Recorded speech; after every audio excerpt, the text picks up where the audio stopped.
জুলাইয়ের সময় ভিডিও করছি, হঠাৎ করে মেডিকেল কলেজের স্টুডেন্টদেরকে তাড়া করার জন্য অনেক হাতে রামদা নিয়ে এরকম ছাত্রলীগ যুবলীগের ছেলেপেলে তারা অ্যাটাক করার জন্য আসতেছে। রাস্তায় পুলিশ দাঁড়িয়েছিল, কিন্তু পুলিশ কোনো ভূমিকা নেয়নি। আমি যখন ক্যামেরাটাকে যারা ওই যে তাড়া করতে এসেছিল ছাত্রলীগ যুবলীগের, তাদের ওদিকে আমি ঘোরালাম মোবাইলটা, তারা একটা ডাব নিয়ে ওখান থেকে আমার দিকে ছুঁড়ে মারলো। ঠিক ডাবটা আমার মাথার সামনে দিয়ে এরকম এইভাবে চলে গেল। দ্যাট ওয়াজ টার্গেটেড আর কি। এটা এমন না যে কারণ হঠাৎ করে না, কারণ ওরা দেখছিল যে আমি যেহেতু তাদের দিকে মুভ করেছি, তখন ওরা এটা করেছিল। আপনার জীবনের সবচেয়ে ঝুঁকিপূর্ণ রিপোর্ট কোনটা ছিল? জুলাই কি এই রাস্তায় বের হয়ে?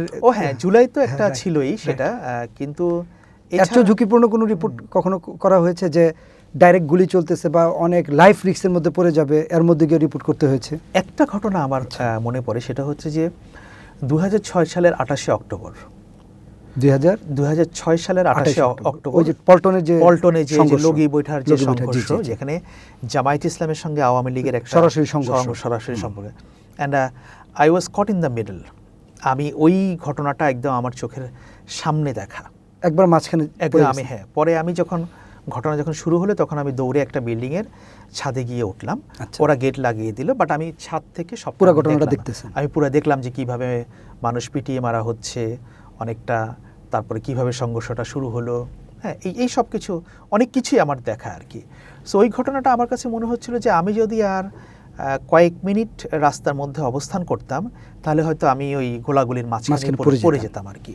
তো সেটা একটা ঘটনা। আর জুলাইয়ের সময় আরেকটা ঘটনা, এরকম একাধিক ঘটনা আমার মনে আছে। সেটা হচ্ছে যে আমি একবার একটা মেডিকেল কলেজের স্টুডেন্টরা তারা আন্দোলন করার জন্য রাস্তায় নেমেছে ঢাকাতে। আচ্ছা।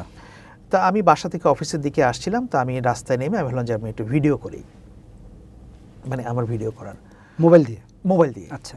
তো আমি যখন সেখানে দাঁড়ালাম, হঠাৎ করে ভিডিও করছি, হঠাৎ করে ওই মেডিকেল কলেজের স্টুডেন্টদেরকে তাড়া করার জন্য অনেক হাতে রামদা নিয়ে এরকম ছাত্রলীগ যুবলীগের ছেলেপেলে তারা অ্যাটাক করার জন্য আসতেছে। রাস্তায় পুলিশ দাঁড়িয়েছিল, কিন্তু পুলিশ কোনো ভূমিকা নেয়নি।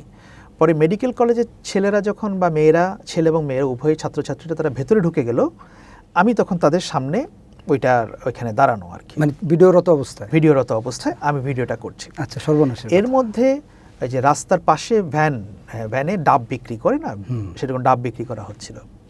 এখন আমি যখন ক্যামেরাটাকে যারা ওই যে তাড়া করতে এসেছিল ছাত্রলীগ যুবলীগের, তাদের ওদিকে আমি ঘোরালাম মোবাইলটা, তারা একটা ডাব নিয়ে ওখান থেকে আমার দিকে ছুঁড়ে মারলো। আচ্ছা। ঠিক ডাবটা আমার মাথার সামনে দিয়ে এরকম এইভাবে চলে গেল।